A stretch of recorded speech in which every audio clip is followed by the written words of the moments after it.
არჩევნებზე მოხდა ამტკიცებს ნათელაშვილი.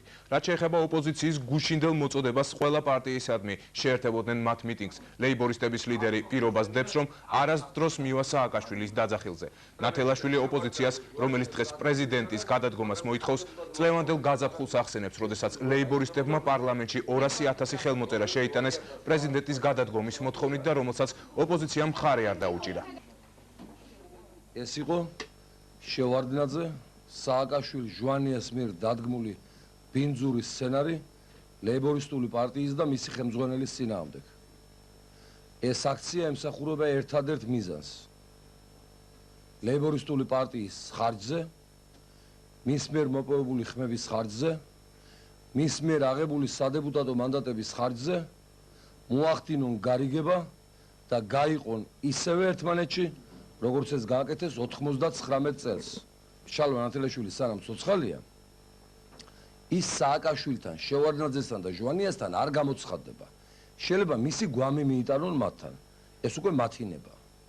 ცოცხალი ნათელაშვილი მათთან არ გამოცხადდება. სამწუხაროდ თქვენ ბედნიერები ხართ სამივე. თქვენ დაცლილი ხართ ეროვნულობისაგან, ზნეობისგან, ადამიანობისგან. თქვენ ხართ სისხლ მოწყურებული ადამიანები.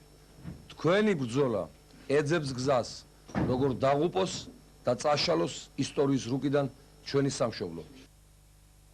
გუშინ გვიანღამით აჭარის ტელევიზიით გამოსვლისას ასლან აბაშიძე არჩევნებში ყველაზე წარმატებულ ოპოზიციურ პარტიას ფაშისტურ მოძრაობას უწოდებს. ამჯერად აჭარის მეთაურის გაღიზიანება იმან გამოიწვია, რომ მიხეილ სააკაშვილი ავტონომიურ რესპუბლიკაში ჩატარებული არჩევნების არალეგიტიმურად ცნობა. ბატონო შალვა, თქვენ დღეს ოპოზიციის ერთ ნაწილს პროვოკატორები უწოდეთ და განაცხადეთ, რომ მათ სამოქალაქო დაპირისპირების გამოწვევა სურთ. თქვენი აზრით, რაში აწყობს ამ ოპოზიციის ნაწილს დესტაბილიზაცია? მე ძალიან მინდა გკითხოთ, ხო შეიძლება ზოგჯერ რესპონდენტმა დაგისვათ კითხვა. ვის ეძახით თქვენ ოპოზიციას? ბატონო შალვა, ერთი წუთი. შეიძლება რომელიმე ქვეყანაში, რომელიმე ეპოქაში. ბატონო შალვა, ჩვენ უწოდებთ ოპოზიციას იმას, ვინც ხელისუფლებაში არ არის. ხო, ძალიან სწორი ბრძანდებით, მაგრამ თუ პარლამენტის თავმჯდომარეა ის ოპოზიციონერი და იცავს სამთავრობო დაცვის სამსახური დადის ჯიპების კორტეჟით. თუ ის ოპოზიციონერი გუშინდელი პარლამენტის თავმჯდომარეა, შევარდნაძის მარჯვენა ხელია. თუ იმ ოპოზიციონერმა ჯერ კიდევ 22 წლის ბიჭი რო იყო, 102 მილიარდი წაიღო ეროვნული ბანკიდან და აორთქლა. თუ იმ ოპოზიციონერმა 2 მილიარდი ნახევარი საგარეო ვალი აკიდა ჩვენ შვილებს და საქართველოს. თუ იმ ოპოზიციონერმა, რომელსაც თქვენ ეძახით ოპოზიციას, ამერიკის იურიდიულ კანტორაში, პეტერსონ ბელქნაპში, გაიცნო 94 წელს ედუარდ შევარდნაძე ჟვანიას დახმარებით. შევარდნაძის ხელმოწერით გახდა პარლამენტის წევრი 95 წელს. გახდა ამ პარლამენტის უმრავლესობის ლიდერი, ფრაქციის თავმჯდომარე. გახდა იუსტიციის მინისტრი. დღეს არის ქალაქის ხელმძღვანელი, დედაქალაქის საკრებულოს თავმჯდომარე. და ესენი ოპოზიციონერებია. მაშინ რას ქვია ოპოზიცია? ან თქვენ ამიხსენით, ან ვინმე პოლიტოლოგმა, ან ჩვენმა მეგობრებმა, ვინც მივიდნენ და ცხოვრებრივი დაუჭირეს მხარი შევარდნაძის სისტემას, შევარდნაძის სეგმენტებს 2 ნოემბრის არჩევნებში და ფეხებზე დაიკიდეს ჩემი რჩევა იმის თაობაზე, რომ ან შევარდნაძისკენ გადაიხარეთ და მიეცით ხმა მათ მთლიანად, ან ლეიბორისტულ პარტიას მიეცით ხმა და უჩამაყენებთ საწუწავ მდგომარეობაში, როდესაც მე მექნება გარდამავალი რაოდენობა პარლამენტში იმისათვის, რომ ვიღაყანო, გულები მოგხანოთ და ოპოზიციონერობა ვითამაშო. და ამ ხალხმა მიიღო მეორე გადაწყვეტილება. ეხლა მე უარეს გეტყვით თქვენ. ამ ხალხს რას ვერჩი? ამ ოპოზიციონერებს თქვენი შეფასებით. 99 წელს შევარდნაძემ, ჟვანიამ და სააკაშვილმა ერთად რამდენი პროცენტი მიიღეს გახსოვთ, ხო? 44%. ხო? ჩვენ ვთქვით, რომ გაყალბდა. ნუ კი ბატონო გაყალბდა. დღეს ამ სამივე სუბიექტმა ერთად მიიღო 60%. რას ვდაობთ? ხალხს მოსწონებია შევარდნაძე. მოსწონებია მისი სკოლა. მოსწონებია ის გვემა და სადომაზოხიზმი, რაც ამ სამეულმა ჩვენ გაგვატარა 10 წელი. მოგწონთ ბატონებო, გიჭერთ? რამეში გიშლით ხელს? კი ბატონო, მიბძანდით და რაც გნებავთ ის გააკეთეთ. მე უბრალოდ არ მაძლევს საშუალებას გული, რომ ხალხს გარკვეული წყენა მივაყენო და უფრო ის თქვა, რაც უნდა ითქვას სიმართლე.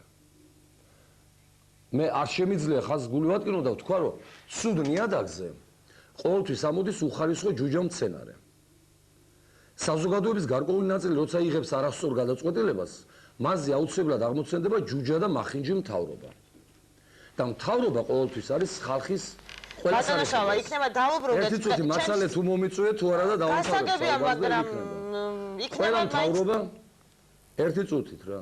ყველა მთავრობა არის ხალხის პროდუქტი, ხალხის გარკვეული ნაწილის პროდუქტი. მე ყველას არ გულისხმობ. მაგრამ მე შემიძლია დაგიდასტურო დღეს ერთადერთი რამ. მოსახლეობის გარკვეული ნაწილს 200,000 კაცზე მეც, რაც დაფიქსირებულია, მოეწონა სისხლით ხელისუფლებაში მოსვლის გზა. მოეწონა როგორ მიუვარდა კონკრეტული პარტიის ლიდერი იქ ბოლნისის რაიონში მოსახლეობას, როგორ აჩხუბა ხალხი ერთმანეთზე, როგორ დიოდა სისხლი ადამიანებს. მოეწონათ როგორ ჩავარდა ბათუმში და როგორ იჯდა ბუჩქებში და უყურებდა იქ როგორ უმტრევდნენ მის თანაპარტიელებს თავყბას. მოეწონათ როგორ ჩავიდა თუნდაც ამ ავადსახსენებელი პრეზიდენტის სამშობლოში სოფელში და ფუძეზე მიეჭრა. მოეწონათ ეს ქვების სროლა, გინება და დაკადაკა. მივიდნენ და მისცეს ხმა, არაფერი არ გაყალბებულა, მიშა მიიღო ეს ხმები. და დღეს აღიაროს ხელისუფლება რომ მიიღო მისმა გამოზრდილმა სეგმენტმა ეს ხმები და გადასცეს ხელისუფლება. კი ბატონო. ისე ილიამ თქვა 100 წლის წინ ფურთხის ღირსი ხარ შენ საქართველო. ეს ილიას არ უთქვია მთელ საქართველოზე. ილიამ თქვა საზოგადოების იმ ნაწილზე, რომელიც აი ამ მენტალიტეტით აზროვნებდა. ბატონოშალვა ეს სიტყვები აკაკიწერეთ არ შემიძლია. გავიმეორო ეს სიტყვები. ნუ თერგდალეულმა თქვეს და ილიაც იზიარებდა ამას, არ აქვს მნიშვნელობა. ახლა მე არა ვარ დიახ, ძალიან სტატისტიკის დიდი სპეციალისტი. მე არ შემიძლია, რა თქმა უნდა, ახლა აკაკობა და ილიობა დავებრალო, მაგრამ მე შემიძლია უთხრეთ ჩემ ხალხს, რომ თქვენ იმ ნაწილს, ვინც ხმა მისცა შევარდნაძე ჟვანია სააკაშვილს, თქვენ აიღეთ პასუხისმგებლობა მოვლენების განვითარებაზე. დღეს მთელი ამ სამეულის საქმიანობა მიმართულია შალვა ნათელაშვილის და ლეიბორისტული პარტიის წინააღმდეგ. მიმართულია იმიტომ, რომ ჩვენ ვართ ერთადერთი მათი ალტერნატივა. და ეს დავადასტურეთ ჩვენი საქმიანობით. ნუ ახლა მეტი რა გაგიკეთოთ ხალხო თქვენი ჭირიმი. სააკაშვილის, შევარდნაძის და ჟვანიას მიერ გაყიდული უცხოელი ენერგოოკუპანტები გაგიძევეთ თბილისიდან და დღესაც ჩვენს მიერ შემცირებული ტარიფით იხდით დენის გადასახადს. პენსიონერიც, ინტელიგენტიც, მეცნიერიც, ექიმიც, ახალგაზრდაც და ყველა, ხო? პედაგოგებს მიმართავ. სააკაშვილისგან, ჟვანიასგან და შევარდნაძისგან ჩვენ გადაგარჩინეთ, რომ 40,000 პედაგოგი არ გაყარეს ქუჩაში 97 წელს არ დაგიხურეს სკოლები. ეს კაი საქმე გავაკეთეთ ერისთვის და მომავლისთვის. ახლა მე არ ვიცი. ბატონოშალვა, ძალიან დიდი ბოდიში. არა, უბრალოდ ჩვენ გვინდა რომ დიალოგის ჩვენ გვინდა რომ დიალოგის ფორმა მივცეთ ჩვენ საუბარს და თქვენ რაღაცა მონოლოგი გამოგდით და იქნება დაგვასმევინოთ შეკითხვა. კი ბატონო, დასვით შეკითხვები დასვით. კარგით, ბრძანეთ ბატონოშალვა. არა, დასვით შეკითხვა დასვით. არა, ბრძანეთ კი ბატონო, ჩვენ არანაირად არ გვინდა რომ გაგანაწყენოთ. მე ძალიან ვთხოვთ ყველა ტელემაყურებელს, თუ ვინმეს მოეწონა ჩემი გამოსვლა, არ დამერეკოს დამეთქეს რა კარგად გამოხვედი. ნუ უსაქრეკავენ სააკაშვილის დაქირავებული პირები, სხვათა შორის იქიდან მაინც რატო გააკეთა დასკვნა ხალხის გარკვეულმა ნაწილმა, იმ 200,000 კაცზე მეტმა, ვინც მიისცა ხმა ამ პიროვნებას, რომ ამზაფხულს მოგვივარდა სააკაშვილი პარტიის ოფისში, კაი მე სხვა აბაშიძე არ ვიყავი და ბოლნისის გამგებელი ჯაფარიძე. მოგვივარდა მოსაკლავად და ფაქტურად მოკლეს ჩემი ბრძოლი, რომელიც დღეს ტვინის იმპაქტით სიკვდილს ებრძვის. ეს მაინც რატო არ გაითვალისწინებთ, ვისთან ჰქონდათ საქმე და როგორ შეიძლება განვითარებულიყო მოვლენები საქართველოში. თქვენ შვილებს მაინც რას ერჩოდით, იმ თოთო ბავშვებს, რომლებმაც ჯერ არ იციან ბოლომდე ავის და კარგის გარჩევა. მიხვედით, თქვენ მართლა მიეცით ხმა, არ გაუყალბებია მიშას არაფერი. იქ შეიძლება იყოს რაღაცა ლოკალური გაყალბებები, რაზეა საუბარი. თქვენ აიღეთ ეს პასუხისმგებლობა ერის წინაშე, ხო? ეხლა რა გინდათ? ეხლა მიტინგებით გინდათ თქვენ შეძლოთ ის, რომ პარლამენტში ისევ შემოვიდეს ქვეყნის დამაქცევარი ჟვანია, კონდეს 4 წელი სადეპუტატო იმუნიტეტი და შემოვიდეს სხვათა შორის ჩვენს ადგილებზე, ლეიბორისტული პარტიის ადგილებზე, ისევ ჩვენ ჩამოგვაჭრიან იმ სადეპუტატო მანდატებს, ეშმაკს წაუღიეს მანდატი არ მინდა მე პარლამენტში არ შევარდოს. ისევ ჩვენ ჩამოგვაჭრიან იმ ადგილებზე, ისევ შემოა ჟვანია და შევარდნაძის სხვა გამოცდილები და სხვა გამოცდილები. მე მინდა ეხლა ვთხოვო იმ მიტინგის აქტიურ მონაწილეებს და მიხეილ სააკაშვილს პირველ რიგში, გუშინ მე მომიძღვნეს ეს მიტინგი, ფაქტურად მე ვარ ამათვის საშუალება, ახლა შევარდნაძე არ არის ეს საშუალება, ისინი კარგად უგებენ ერთმანეთს ყოველთვის, უგებდნენ და კიდევაც გაუგებენ. ალტერნატივაში ჩვენ გვხედავდნენ, ალბათ კიდევ გვხედავენ, არ ვიცი ამ არჩევნების შედეგების მიუხედავად. მესამე და მეოთხე ადგილი სახში წაიღო მაგათ, მე არ მჭირდება, არც ჩემ პარტიას არ მჭირდება. არც ჩემი სარჩელი არ იქნება არანაირი გაყალბება და არაფერს მე დავიღალე ამ საუბრით. უშენ მიხეილ სააკაშვილი შეეხება ჩემს რაიონში. ისეთიდან დაუწყო კომისიის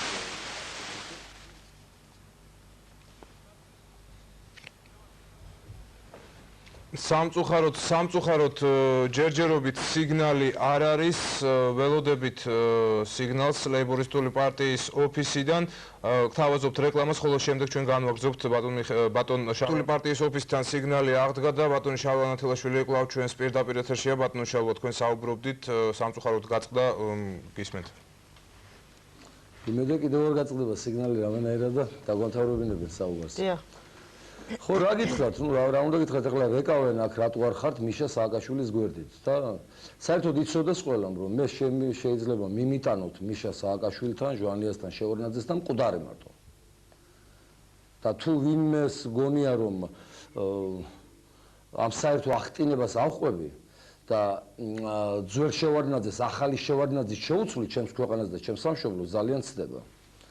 ამაზე არც ოცნებოდა. საერთოდ, როცა მე ვატარებდი მიტინგებს სოციალურ საკითხებზე, გადასარჩენად, სკოლების, ბაღების, საავადმყოფოების ტარიფის დასაწევად, მაშინ შევარდნაძე, მიშა და ჟვანია მებრძოდნენ, ლანძღავდნენ ტელეკომპანია რუსთავი 2 და ამბობდნენ, რომ ტარიფი არ დაუწევია, პედაგოგი არ გადაურჩენია, სწავლის ქირა არ გაუქმებია, ტყუის ნათელაშვილი, ტყუის ხალხო აბა დახედეთ ფიქრებს. მე საქმეზე ვატარებ მიტინგებს და რა იმისათვის, რომ როგორმე ტანჯულის სული შევიტანო პარლამენტში და მანდატი ავიღო სადეპუტატო, რომ მე ჩემი სოდვები, ჩემი მილიონები თუ რამე მოიპარე, არ გამიხდეს დასაცავი ამ მანდატით. ამათ ეს პრობლემა აქვს და ქართული ხალხი აი ამაზე მტკივა გული, სახორცე მასალად უნდათ. სახორცე მასალად უნდათ ჩვენი შვილები, თუნდაც გაწყდეთ. აი ახლა თბილისის ომის დროს ბიჭები რამდენი დაიხოცა ამ რუსთავის პროსპექტზე ძალიან კარგად გახსოვთ. თუ გახსენებია ან შევარდნაძეს, ან სააკაშვილს, ან ჟვანიას, ან თქვათ იმ ორგანიზატორებს გადატრიალების, ამ ბიჭების ოჯახები, ამ ბიჭების საფლავები, თუ გასულან, მათი შვილები, თუ ამ პენსია დაუნიშნიათ, ან ადამიანური ყურადღება გამოუჩენიათ, არა, მათთვის ხალხი არის საარჩევნო მასალა და უარეს შემთხვევაში სახორცე მასალა. მე არ შემიძლია სისხლის გზით ვიარო. მე არ შემიძლია ქართული ხალხის სისხლი დავუარო თუნდაც ერთი წუთი იმისათვის, რომ თანამდებობაზე წავიწიო, იმისათვის, რომ რომელიმე უბანში ხმები დავემატო, იმისათვის, რომ კარგად მოვაწყო ჩემი პარტია და ჩემი თანამებრძოლები. მე ასეთი დავიბადე და ასეთი მოვკვდები. მე თუ მოვალ ხელისუფლებაში, უნდა მოვიდე არჩევნების გზით. არჩევნების გზით და დავრჩები თუ არა პოლიტიკაში, ამას ახლა ეს ჩემი პრობლემა, მე გადავწყვიტავ და თქვა სამწუხაროდ ჩემი პრობლემაც აღარ არის, ასე ვერ ჩემ ასეულობით, ათასობით ადამიანს, რომელიც მოვიდა სიცივეში, შიშველი, მშიერ იმედი და მომცა ხმა. აი ეს მაკავებს, თორემ მე ახლა უკვე მექნებოდა ბილეთი აღებული და არ ვიქნებოდი საქართველოში, მაგრამ მე მაინც ჩემ ხალხთან დავრჩები ყოველთვის. ბოლოს და ბოლოს რა უნდა გამიჭირდეს იმისთანა ჩავუსახლდები ადამიანებს ოჯახში ორ დღე და ყველა გამომკვებავს და შიმშილით არ მოვკვდები, მაგრამ პირობას გაძლევთ, რომ თუ ასე განვითარდა მოვლენები, მე ჩემს შვილებს შევარდნაძის, ჟვანიას ან სააკაშვილის საქართველოში არ გავზდი, რო არ დაუმახინჯდეთ მათ სული, რო არ გაბოროტდნენ, რო არ ისწავლონ სისხლის გემო და არ გაიგონ სისხლის ფერი. მე ჩემს შვილებს ნამდვილად აქ არ გავზდი რა. ვარ ძალიან ნაწყენი ჩემს ერზე. გაბრაზებული არა ვარ, ნაწყენი ვარ ჩემს ერზე, ისე როგორც თქვა ჩემს ოჯახის წევრზე შეიძლება და ჩემს ახლობელზე ვიყო ნაწყენი და მაგრამ არა ვარ გაბოროტებული და ვთვლი რომ კიდევ შეიძლება რაღაცის გამოსწორება. აი რის ჯერჯერობით ამას ვერ გეტყვით, ვერ მოგახსენებთ, კიდევ ვიფიქრებ, მე შეჯამდება შედეგები, დაითვლება ეს ჯანდაბა რაც არის დასათვლელი, ეს სამიტინგო სტიქიად ჩაცხრება რამენაირად. და ალბათ მე უფრო დეტალურად ვილაპარაკებ. და ახლა მე მაპატიეთ მონოლოგში გადავზარდე მართლა. ბატონო შალვა, ოდნავ რაღაც მაინც გულგაწეხილობა შემოგვარვია და ეს ხომ არ ნიშნავს იმას, რომ თქვენს ბრძოლას რაღაცა შემართება მოაკლდება. ახლა ბრძოლას ხო აზრი უნდა გქონდეს. ხალხო, თქვენ შემოგევლეთ. მე 10 წელია გოლგოთას გზაზე ვდგავარ. ოპოზიციაში ვარ. ქრისტემ ნახევარი საათი იარა გოლგოთას გზამდე, მაპატიეთ ახლა უხეში შედარება. მე 10 წელი ამ დღეში ვარ. სხვადასხვა ჩემი ძმა რო კვდებოდა, მითხრა რომ აი ესე კვდებიო სამუშაო არ მიშოვეო და რატო არ მიშოვე, იცით სამუშაო? სადაც დავრეკე, ყველა ხელმძღვანელმა მითხრა. რომ იცით რა მომხსნიან შალვა და შენი ჭირიმე ბოდიში და თუ გინდა ისე მივცემთ ფულსო და ახლა ამას ვინ იკადრებდა და მე უთხარი ეგეთ რამეს არ ვიკადრებთ არ გვინდა არაფერი და ეხლა როდესაც სახელმწიფოს მეორე პირი ოპოზიციაშია როდესაც სახელმწიფო მეორე პირის მეუღლე გენერალური პროკურორია როდესაც სახელმწიფოს მეორე პირის ღრმად პატივცემული ადამიანურად ჩემთვის ოჯახის წევრი ოლიგარქია როდესაც ჟვანიას მილიარდები აქვს წაღებული როდესაც სააკაშვილი გუდაურში რო ათენებს ღამეს ადით რა გუდაურში აიარეთ ერთი ღამე რო გაათენოს ყველაზე პრივილეგირებულ ნომერში $700 იხდის ეს კუთხები გაწყვია თუ გაჩვენებს ის გუდაურის ადმინისტრაცია და ამ ხალხს ხალხი მიყვება უკან როგორ შეიძლება არ იყოს გულგატეხილი და როგორ შეიძლება არ შეგეცოდოს შენი ხალხით შენი თავის და შენი ოჯახიც რომ აი ეს შედეგები შეიძლება დადგეს თურმე ზოგიერთი მატრაკოცას გამო რომელიც მივიდა 2 ნოემბერს საარჩევნო ყუთთან და მის სახმა შევარდნაძიზმის უკვდავებას აი ახლა გადავიდეთ ცოტა თეორიაში მარქსიზმი ეს მოვლენა ფუძია მარქსიზმი მაგრამ იქიდან წარმოიშვა ლენინიზმი მემარცხენე სოციალ-დემოკრატია ევროპული ტროცკიზმი ბერშტეინიზმი მაგრამ ეს ყველა მარქსიზმია ეს პიროვნებები ვინც მე დაგისახელეთ ყველა შევარდნაძიზმია ოღონდ სააკაშვილიზმის განშტოებით ჟვანიზმის განშტოებით თქვათ იქ ბურჯანაძიზმის განშტოებით ეხლა ეს დავიჯერო ქართულმა ხალხმა ვერ გაიგო ვერ დავიჯერებ ამას ეხლა თუ იმ კლიპების ბრალია ვიღაცა მითხრა აგრესია დააკელიო თქვათ და აი შევარდნაძე ვერ ლანძღე გულიანთო და მამაჩი არ ჩახვედიო და ეს ამის გამო არ დაგიჭირე ხალხმა მხარეო მე ხლა იმაზე რომ ჩავუმკიდოთ ჭადარზე რუსთაველის პროსპექტზე მე ვერ შეუვარდები წერანას გითხარი ოჯახში ვერავის მე ყოველთვის რაღაც საზღვარს ვიცავ მე პიროვნულად არავინ არ მძულს არ ჯოვანი არ ჩევარდნაძე არ სააკაშვილი მე ჩემი ქვეყანა მიყვარს და ამის გამო გადავდივარ რაღაც ზღვარს ზოგჯერ და ვარ რადიკალური და მე მთელი ღამე განვიცდი რომ აი ამ კაცს ტელევიზიით რო გამოვიდი ვაწყენინე და ღმერთო მაპატიეთ ახლა ღმერთი მაპატიებს თუ არ ვიცი მე ვერ ვიზავ ამას ქართულ ოჯახში ვარ გაზრდილი ქართული წესებით ვარ გაზრდილი მე ოჯახში რო შევდივარ ქალს არ უყურებს საერთოდ ისე როგორც ქართველების დიდი უმრავლესობა ეს ამას კანონში და კონსტიტუციაში ხო ვერ დავწერთ არა ეს ჩვენი მორალური ზღვარი და ნორმა მე ამას არ გავაკეთებ ერთი ხმაცო ვერ მივიღო არჩევნებში მაგრამ მე ვიქნები შეურიგებელი შევარდნაძიზმის მიმართ მე შევარდნაძეს დღესაც ვეუბნები რომ წადის შენც წაიყვანე ჟვანიაც წაიყვანე სააკაშვილი წაიყვანე დანარჩენებიც იყიდეთ კუნძული ხმელთაშუა ზღვაში აირჩიეთ იქ პარლამენტი აირჩიეთ პრეზიდენტი გამოგიგზავნით მოლოცვას მე ავიღებ ჩემ თავზე ქართული ხალხის პატრონობას სამშვიდობოზე გაყვანას და ჩამოდით მე შეებულები და ნახეთ როგორი ქვეყანა იქნება დღესაც გეუბნებით ოღონდ მე თქვენ შორის არჩევანს ვერ გავაკეთებ რომ აი ან ერთი ჯობი ხართ ან მეორე ერთმანეთზე უარესები ხართ ერთმანეთზე უარესები ხართ ძმებო დებო და რა ვიცი მეგობრებო რაც ხართ მაგრამ ამის მიუხედავად მე ოჯახში ვერ მოგეჭრებით წინაპრების საფლავს ვერ გაგილანძღავთ და მე სააკაშვილს ხო დაანებოს თავი დუშეთს და არ აქვს როცა არაგველები იცავდნენ თბილისს იმისათვის რომ მას შევარდნაძე ჟვანიას კარგად ეცხოვრათ აქ და ბარნოზე $170,000 სააკაშვილის ბინა ეყიდა მე გადამაყოლე 3 ოთახიანი ბინის ჩონჩხს რამენაირად წაიღე და შედი და იცხოვრეთ იქ ხო არაგველები აქ იხოცებოდნენ რომ თქვენ კარგად გეცხოვრათ იხოცებოდნენ და შენი წინაპრები მიშა შესაძლებელია ეჩმეაძენში ლოცულებდნენ ეჩმეაძენი ჩემთვის საპატივსაცემო ადგილია ჩემი მოძმერის წმინდა ადგილია მაგრამ ამას არავინ არ გაყვედრის შენ ღმერთმა ხელი მოგიმართოს ღმერთმა კარგად გამყოფოს თუ ქართული ხალხისთვის კარგ საქმეს გააკეთე მაგრამ მე გატყვევ რომ შენ პიროვნული სიძულვილის გამო მიყავს სისხლის გულისკენ საქმე და შენ ამას დღევანდელი თაობა თუ გაპატიებს და ამას ვერ გაიგებს რა ხდება მომავალი თაობები შენ შთამომავლობას არ აპატიებენ და ცოდვა შვიდ თაობაზე გადადის მაგრამ გიდასტურებ რომ შენ ხმები მიიღე არ გაგიყალბებია ნუ იყო რაღაცა იქ რაღაცები ალბათ წერანას თქვი მაგრამ შენ ხმები მიიღე და მე მოუწოდებ მთავრობას თუ ამას მთავრობა ქვია რომლებიც კურდღლებივით არიან შემძვრალი კანცელარიაში და მზად არიან 30 პარტია შემოუშვა პარლამენტში მარნეულის ხმების ხარჯზე და ბოლნისის ხმების ხარჯზე ოღონდ ნუ იქნება ბუნტი იქ ვერისუბლის მელოდიებში ცხონებული დოდო აბაშიძე როუბნება იმ თავის თანამშრომლებს ოღონდ ნუ იქნება ბუნტი და ყველაფერი გააკეთეთ კი ბატონო ნუ იქნება ბუნტი არა ვარ იმის მომხრე რომ აქ ბუნტში გადაეზარდოს ყველა პარტია შემოვიდეს მაგრამ ქართულმა ხალხმა იცოდეს რომ აი 21 საუკუნის დასაწყისში ქართული ხალხის ამ ნაწილმა მაპატიეთ ახლა ყველა მყავს ხედველობაში რაღაც 20% ყავს ხედველობაში დაუშვა კატასტროფული შეცდომა მე ვიფიქრებ რით შეიძლება ეს გამოსწორდეს მაგრამ ვფიქრობ რომ ეს არ შეიძლება გამოსწორდეს სისხლის გულით ეს არ შეიძლება გამოსწორდეს ეგზალტირებული მასის სირბილის წინ და უკან ავტობუსები და იმით რომ შემოგვერთა დიმიტროვის ავიაციო ქარხანა მეგობრებო, გწრო უკრაინა მეგობრებო, აბა დამპიტაური, მოდის გურჯანი, მოდის სვანეთი, მოდის ლეჩხუმი, არავინ არ მოდის თქვენთან. თქვენთან მოდის დიდი სკამი, ან პროვოკაცია, დიდი სკამები. და იქნება ცოტა ხანს დავივიწყოთ ეს სკამი და დაელოდოთ იმ დაწყევლილი CSKA თუ რა ჯანდაბა ქვია ხმების დათვლას.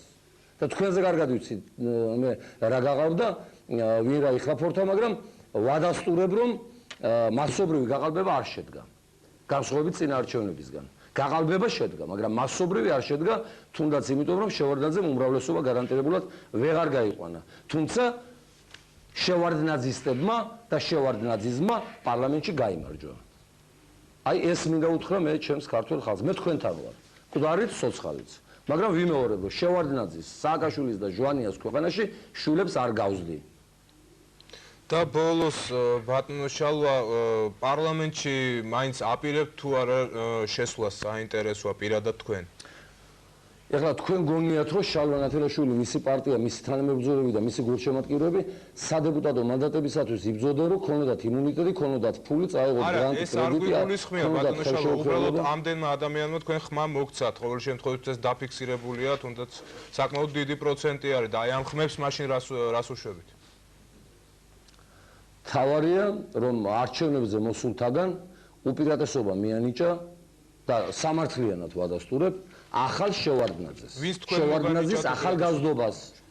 შევარდნაძის ახალგაზრდობას ბატონ მიხეილს. ვინც მომანიჭა უპირატესობა, სწორედ იმის გამო ვარ მე დღეს საქართველოში და იმიტომ დავრჩები საქართველოში. მაგრამ უპირატესობა მიანიჭეს ახალ შევარდნაძეს. ეხლა იფიქრეთ ამ შედეგების გამოსწორებაზე მშვიდობიანი გზებით. მეც ვიფიქრებ და გეტყვით მე ჩემს ასს მიადგა. მოდით ყველამ ერთად ვიფიქროთ. დიდი მადლობა ბატონო შალვა, მე მაყურებელს შევახსენებ. პირდაპირ ეთერში საუბრობდა ლეიბორისტული შრომის პარტიის ლიდერი ბატონი შალვა ნათელაშვილი. ჩვენება შეიძლება დაღლილი. ხარისხია ცუდი გადაცემა. არა, ხარისხი ბრწყინვალეა მენდეთ. შესანიშნავად გამოიყურე. დიდი მადლობა.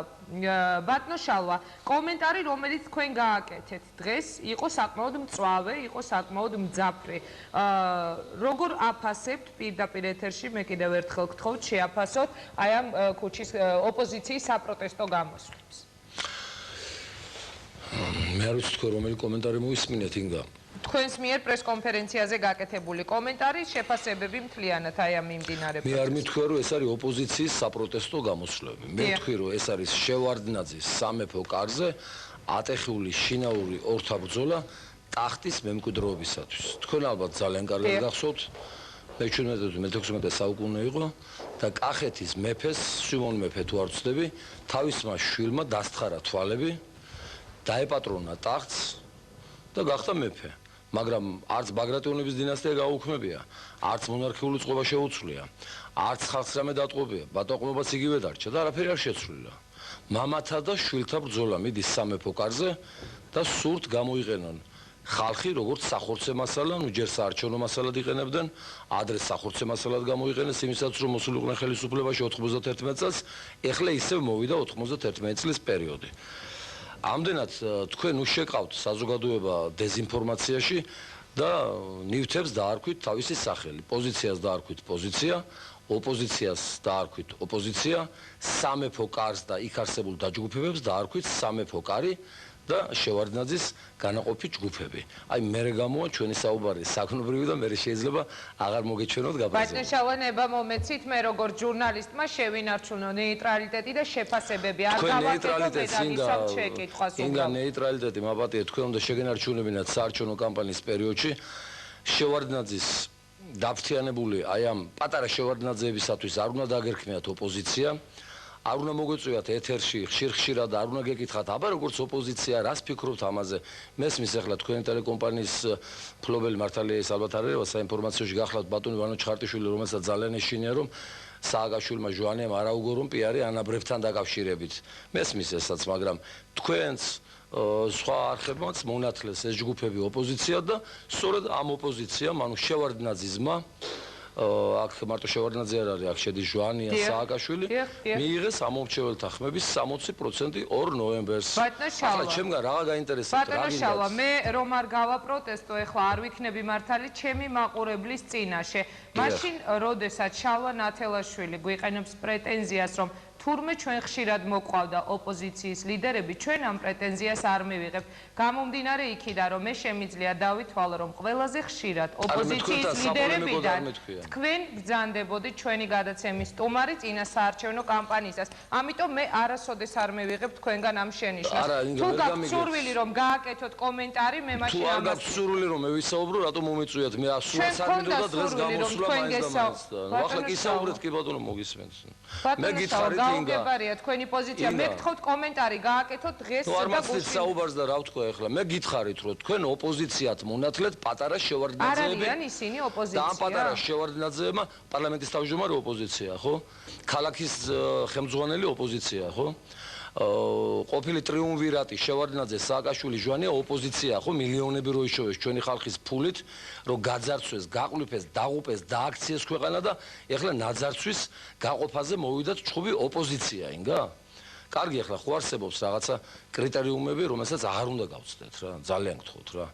ნივთებს უწოდეთ თავენსახელი შესაძლებელია ვიღაცას მოსწონს შევარდნაძის ხელისუფლებაში რომელიმე დაჯგუფება, ვთქვათ ნინო, ზურა, მიშა, ეს უკვე პიროვნების თავისუფლების საკითხი, ამაზე არ უნდა შევედაოთ, მაგრამ ახლა იპოლიტეს უწოდო ლუდოვიკო მე-14 და ლუდოვიკო მე-14-ის რასპუტინი, ეს ცოტა სხვა მოვლენის მაჩვენებელია და ამიტომ დიდი ბრალი მიუძღვის ჩვენს ტელევიზიებს, ჩვენს პრესას, აი ყველაფერი ამაში, რამაც გამოიწვია მოსახლეობის დეზინფორმაცია და უდიდესი დანაშაული მიუძღვის ერის წინაშე ტელეკომპანია რუსთავორს, რომელიც გამოჩეკა ჟვანიამ 15 მილიონი ამერიკული დოლარით USAID-ის კრედიტით და დღემდე გამწარებული გახკივის იმას, რომ თურმე ხელისუფლებაში ხალხს აურჩევია ახალგაზრდა შევარდნაძეები და ისინი უნდა მოვიდნენ ხელისუფლებაში. მე კი გეუბნებით რომ ძველი შევარდნაძეც ბატონი ედუარდი, ახალი შევარდნაძეებით სააკაშვილი და ჟვანიაც უნდა წავიდნენ ქვეყნიდან. მე მივხედავ, ჩვენ მივხედავთ ქვეყანას, ჩამოვიდნენ მერე შებულები და დახვდებათ ნორმალური სახელმწიფო. სხვა შემთხვევაში თუ მოხდება ჩანაცვლება მათი ერთით, მეორით ან მესამით, მე წაღან იმედზე გამოდიოდი და ვთქვი, რომ მე რა თქმა უნდა ქართულ ხალხთან დავრჩები, მიუხედავად იმისა, რომ ჩვენი ხალხის გარკვეულმა პროცენტმა მე მიღალატა 2 ნოემბერს, მიღალატეს იმ პედაგოგ თქვენ ძალიან ბევრი ხმები მიიღეთ ბატონო. მე მანდატებზე მონადირე ვარ, მე ვამბობდი მომეცით ქვეყნის მართვის ბერკეტის საკანონმდებლო და გადავარჩენ ქვეყანას და მე მომიგდეს საწუწაო ხმები. და პირველ ადგილზე მართლაც ჩემზე წინ ყოველ შემთხვევაში გავიდა მიხეილ სააკაშვილი და მას არ გაუყალბებია ეს. მან მართლა მიიღო ეს ხმები. მართლა ის ჩემი გადარჩენილი ექიმი, რომელიც არ გავაგდებინე სამსახურიდან წავიდა და მის სახმა, ჩემი გადარჩენილი პედაგოგი, რომელიც არ გავაგდებინე სკოლიდან მიშას კანონით და ედუარდის კანონით, წავიდა მის სახმა მიშას, ჩემი გადარჩენილი ვეტერანები, ვისაც მე აღუდგინე შეღავათების სასამართლო გზით, წავიდნენ მის სახმა და ჩემი გადარჩენილი ელექტროენერგიის მომხმარებლები მთელს თბილისში და მთელს საქართველოში დიდი ნაწილი 60 მილიონი რო ვაჩუქეთ, ხო? მე და ჩემმა პარტიამ და ვალდებული ვიყავით ეს გავაკეთებინე, არ ვამადლე არავის, მაგრამ მე ვამბობ აი იმ ტრაგედიაზე, რაც 2 ნოემბერს გათამაშდა. წავიდნენ და მის ეს ხმა მიხეილ სააკაშვილს. ეს ხმა მიცემული არ გაუყალბებია მიშას. ამიტომ აღიაროს ხელისუფლებამ, რომ მოხდება ჩანაცვლება ახალი შევარდნაძეებით და ნუ გამოიყენებენ ხალხს სახორცე მასალად, ვიმეორებ, როგორც ეს შევიათ მათ. ბატონო შალვა, არის თუ არა თქვენ ხედავთ თუ არა ამ საფრთხეს, არის თუ არა იმის შანსი, რომ აი ეხლა რას თქვენ ბრძანით, ნუ გამოიყენებენ ხალხს სახორცე მასალად, რომ მოყვეს ამას სერიოზული დაპირისპირება, იგივე თქვა დესტაბილიზაცია გნებავთ დავარქვათ. დესტაბილიზაცია თუ დეტრანსფორმატორიზაცია, მე არ ვიცი, მაგრამ მე ვიცი ერთი რამ, თბილისში 70,000 სულით ავამტყოფი ჩვენი თანამემამულე დაიარება, რომელთა მკურნალობის სახსრები ვერ გამონახა ბატონმა ედუარდმა, ბატონმა მიხეილმა, ბატონმა ზურამ, აი ამ თავისი ფინანსური და თანამდებობრივი პრობლემების მოგვარების დროს. 70,000 სულით დაავადებული ადამიანი და ნახევარზე მეტი ამათგან არის ჭკუიდან შეშლილი აი მათი პოლიტიკის გამო. არ ვიცი მე ამ დიდ თავყრილობებზე რა შეიძლება მოხდეს, ვინ რა შეიძლება გაისრულოს და როგორ აგორდეს ქვეყანაში ვითარება. ამიტომ მე მათ ვთხოვდი სამივეს ნაბან წყალს ბავშვს, ანუ საქართველოს, ჩემს სამშობლოს, ჩვენ სამშობლოს ნუ გადააყოლებენ, მიუხედავად იმისა, რომ ჩვენი სამშობლოს გარკვეული პროცენტი ღრმად შეცდა 2 ნოემბერს, არ დამიჯერა, არ დაიჯერა, რომ არსებობდა ორი სეგმენტი, შევარდნაძიზმი და არსებობდა ხალხი ლეიბორისტულ პარტიასთან ერთად. დადგნენ რიგში და აბა გენაცვალე ეს პენსიონერები ერთი რომელი ეს პირველი ისა რომელი ნომერი იყო ეს მიშა არ ვიცი მეხუთე ერთი მოხაზო რომელია პენსიებს რო ხპირდება და ის კი დავიწყდათ რომ პენსიები შევარდნაძემ და მიშამ ერთად გაუყინეს და ერთად დაუდგინეს 15 ლარი და თუ ასე გაგრძელდება ის ჩვენი საყვარელი პენსიონერები პენსიას კი არ მიიღებენ სამწუხაროდ ღმერთმა კარგად ამყოფოთ 4 ფიცარი შეიძლება მიიღო რამადგან აი ამ გადაწყვეტილების გამო რაც 2 ნოემბერს მოხდა და მე გავადრო ახლა არ მინდა ემოციებით ვისაუბრო და ბევრ რამეს ვიტყვის სათქმელს, მაგრამ მე მინდა ერთი რამ თქვა. ნებისმიერ ნიადაგზე ამოდის ისეთი მცენარე და ისეთი ხე, როგორიც ნიადაგია. ნიადაგით უნდა ყოფიერე, რა თქმა უნდა, ხე ჯანსაღი და ჯანმრთელია. თუ ნიადაგი ვერ არის ჯანმრთელი, ხე ამოდის ჯუჯა, დაგვალული და აი ჩვენი მთავრობის მსგავსი. აი რაც ნიადაგია საქართველოში, მოგო დავწუნდი ღრმად ამ სიტყვების ისტორიაში, ის მთავრობა ყავდა ჩვენ, ის ხელისუფლება მივიღეთ დღეს ის ხელისუფლება ებრძვის ერთმანეთს პირველობისათვის იმ ხელისუფლების სხვადასხვა ნაწილს თანაუგზნობს მოსახლეობის სხვადასხვა ფენებიას მათინება კი ბატონო ისინიც მიყვარს ის ხალხი ვინც იქ დგას მიტინგზე მიუხედავად იმისა რომ მე სააკაშვილის შევარდნაძის და ჟვანიას დაბარებულზე არსად არ გამოცხადდები წაღანავს თქვი შეიძლება ჩემი გვამი მიიტანონ იქ მხოლოდ და მხოლოდ არასოდეს არ შეუერთდება შალვა ნათელაშვილი ოპოზიციის დიდი გაერთიანებაც რომ მოხდეს ხელისუფლების ისე ოპოზიციას ეძახით ხო მაგაც ხო გასაგებია ესე იგი ჩვენ საუბარს ტყუილად შაულია და ამიტომ კარგად ვსწრდებოდეთ გემშვიდობებით ბატონო შალვა მე ძალიან გული დამწყვეტე თქვენ დღეს როგორც რესპონდენტმა მე ვთვლი რომ ინგა გრიგოლი არასოდეს არ იმსახურებდა ლეიბორისტთა პარტიის ლიდერის მხრიდან ასეთ პრეტენზიებს მე კლავ ეხებოდა მთელს საინფორმაციო სივრცეს რომელიც დაპყრობილი აქვს ამ სეგმენტებში დიდი მადლობა ჩვენ ჩავთვლით რომ ბატონი შალვა ნათელაშვილი უბრალოდ არის დღეს ძალიან გაბრაზებული შეიძლება რაღაც მიზეზების გამო შეიძლება არის უბრალოდ გულდაწყვეტილი არჩევნების შედეგების გამო ბატონო შალვა ბოლო შეკითხვა მექნება თქვენთან ბატონო შალვა ბოლო შეკითხვა მექნება თქვენთან. არაფერზე გაბრაზებული არ ვარ, პოლიტიკაში გაბრაზება და ემოციები არ შეიძლება. პოლიტიკაში გაბრაზებამ და ემოციებმა მაგერ რამდენი სისხლი მოიტანა. ვნახეთ ჩვენ გასისხლიანებული ადამიანები, ერთმანეთს შეჯახებული ადამიანთა ჯგუფები, ქვების სროლა, დედის გინება და შეიძლება ძალიან ბევრი ცუდი რა ვნახოთ. არაფერზე გაბრაზებული არ ვარ მე. გული მეთკინა ჩემი სამშობლოს გამო, რომელსაც აი ეს ყავყორნები ეხვევიან შევარდნაძე, ჟვანია, სააკაშვილის სახით და ჯიჯგნიან ჯერ კიდევ დარჩენილი ჯანსაღ სხეულს. მე კი მინდა რომ წარმატება გისურვოთ, თქვენ ძალიან დიდი წარმატებები ქართულ პოლიტიკაში. რა წარმატებები? სააკაშვილის შემდეგი ადგილი დაიტოვეთ თქვენთვის. დიდი მადლობა ბატონო შალვა, მაშინ მე ახლა გავაკეთებ კომენტარს, მე ჩემთვის ვერ დავიტოვებ, იმიტომ რომ მე არ გადამინაწილებია სააკაშვილისთვის, ხელისუფლებისთვის ან ლეიბორისტული პარტიისთვის რომელიმე ადგილი ამ არჩევნებზე. ძალიან დიდი მადლობა პირდაპირ ეთერში ჩართვისთვის. აი ასეთი იყო შალვა ნათელაშვილი საკმაოდ უცნაური პოზიციით, როგორც ჩანს, იგი ძალიან გაბრაზებული არჩევნების შედეგებით. რაც შეეხება კიდევ ერთხელ მინდა აქვე დავაკონკრეტო მის ბრალდებას იმის თაობაზე, რომ ეს ყველაფერი არის ჩვენი ბრალი, ვინაიდან ჩვენ ვიწვევდით თურმე ოპოზიციის ლიდერებს წინა საარჩევნო კამპანიისას, ჩვენ ვადასტურებთ, რომ ჩვენი ეთერი არის გახსნილი აბსოლუტურად ყველასთვის, მოსწონს ეს ვინმეს თუ არ მოსწონს, აბსოლუტურად ყველა პოლიტიკოს აქვს იმის უფლება, რომ გამოვიდეს ეთერში და დააფიქსიროს საკუთარი პოზიცია. მისცა თუ არა ხელისუფლებამ თავადვე ოპოზიციას აი ამ გამოსვლების და დესტაბილიზაციის მიზეზი რა მოხდებოდა რომ ხელისუფლება არ გასულიყო პირველი მართლა მიიღო თუ არა მან თავისი ხმები ამ თემაზე ზუსტად 2 წუთში გააკეთებ სახელისუფლებო ბლოკის ლიდერი ვაჟა ლორდ კიფაინძე კომენტარს პირდაპირ ეთერში მანამდე კი კვლავ ცენტრალური